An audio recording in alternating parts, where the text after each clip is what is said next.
The mess hall buzzed with laughter, the kind that carried arrogance more than humor.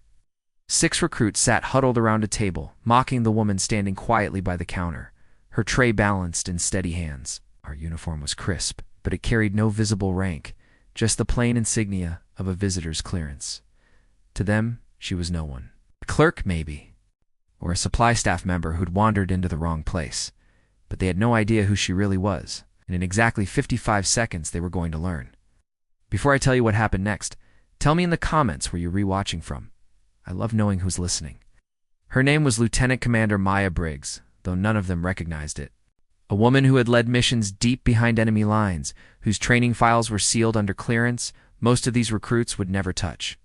She had come to the base that morning to quietly evaluate trainee discipline, but what she found was something else entirely.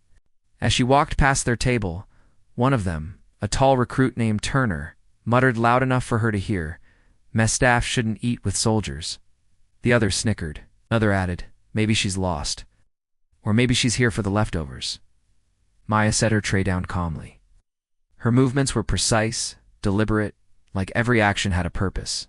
But behind her composed expression, a quiet sadness stirred. The same sadness she'd felt too many times in her career. The disbelief that respect had to be earned twice if you were a woman in uniform. She looked at them, not with anger, but with the stillness of someone who'd seen far worse than arrogance. "Would you like to say that again?" she asked softly. That only emboldened them. 6 men against 1 woman, easy math in their heads. Turner leaned forward. "You're not supposed to talk back to soldiers, ma'am." That's not a good look for he didn't finish, because Maya had already moved. In the space between his words and his next breath, her hand flicked his tray off the table, forcing him to stand instinctively. Then, in a single, effortless motion, she stepped sideways, hooked his arm, and sent him sprawling to the floor. Ow. The clatter of metal trays echoed like thunder through the hall. One of the others lunged forward, and she sidestepped, sweeping his leg cleanly out from under him. Another tried to grab her from behind, but she twisted, using his own momentum to pin him face down with a wrist lock that made him yelp in pain. The entire mess hall froze. Forks mid-air, conversations silenced. Even the air seemed to hold its breath. The final 3 recruits backed away, their confidence evaporating. 55 seconds. That's all it took. When it was over, Maya stood perfectly still, not panting, not flushed, just composed. Her gaze swept the room, and for the first time, they noticed the faint tattoo on her wrist, the sealed trident, half hidden by her sleeve. Ow, Mamer. "She's a SEAL," someone whispered. Someone whispered, Captain Rhodes, the base commander, had been watching from the far end of the hall. He walked forward slowly, his boots striking the floor with deliberate rhythm.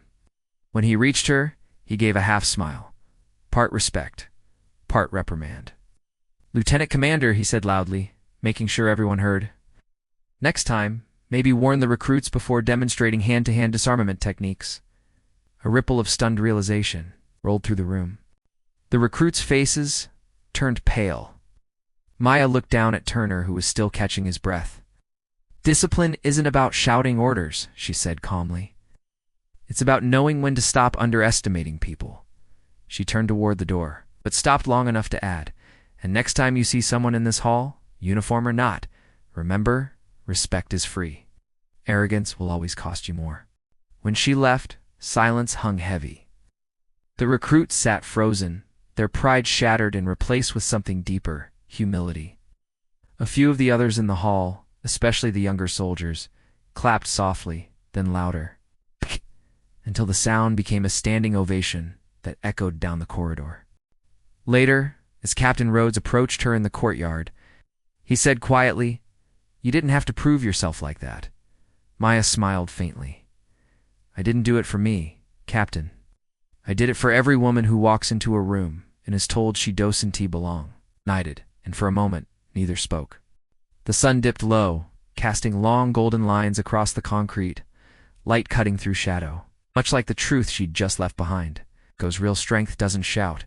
It simply shows up, quiet and unyielding, when it's needed most. In respect, it isn't demanded. It's earned. One silent act of courage at a time. She didn't come to fight. But in 55 seconds, she taught them something no drill ever could. Tell me, have you ever seen someone underestimated and then rise beyond expectations? I'd love to hear your story in the comments. And if this story moved you, make sure to subscribe to Whispered Words, where true courage isn't loud, but it never goes unheard.